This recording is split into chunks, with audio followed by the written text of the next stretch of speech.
বাংলাদেশে একটা গণবিপ্লব হয়েছে।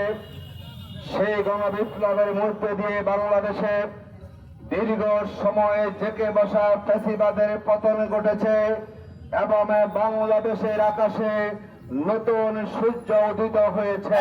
বাংলাদেশের জনগণ আগামী দিনে আমাদের কাছ থেকে নতুন রাজনৈতিক বন্দোবস্ত দেখতে চায়।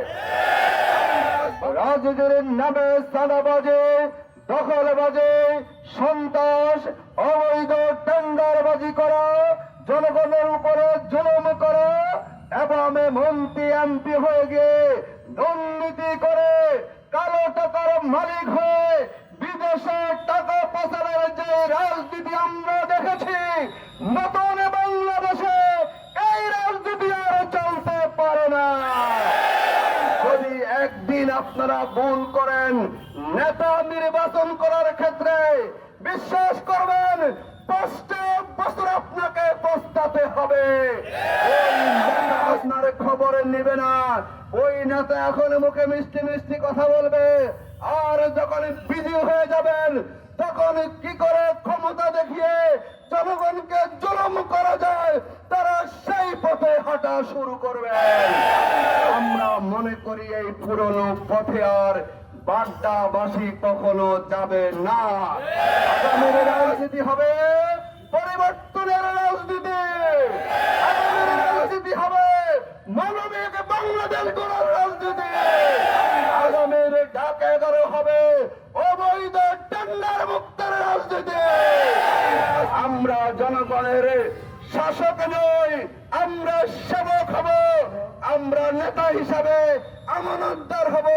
আমরা জনগণকে সম্মানিত করব, আমরা জনগণকে মর্যাদা দিব। আমরা নিজেরা কোনো দুর্নীতি করব না, আমরা কাউকে দুর্নীতিও করতে দেব না। এই সংসদীয় আসনে আমরা কোন নেতা, কোন রাজনৈতিক কর্মীকে আমরা চাঁদাবাজি করতে দেব না। ইনশাআল্লাহ আমরা সুযোগ পেলে আপনাদেরকে সাথে নিয়ে জনগণের সার্বিক উন্নয়নে আমরা ভূমিকা রাখবো।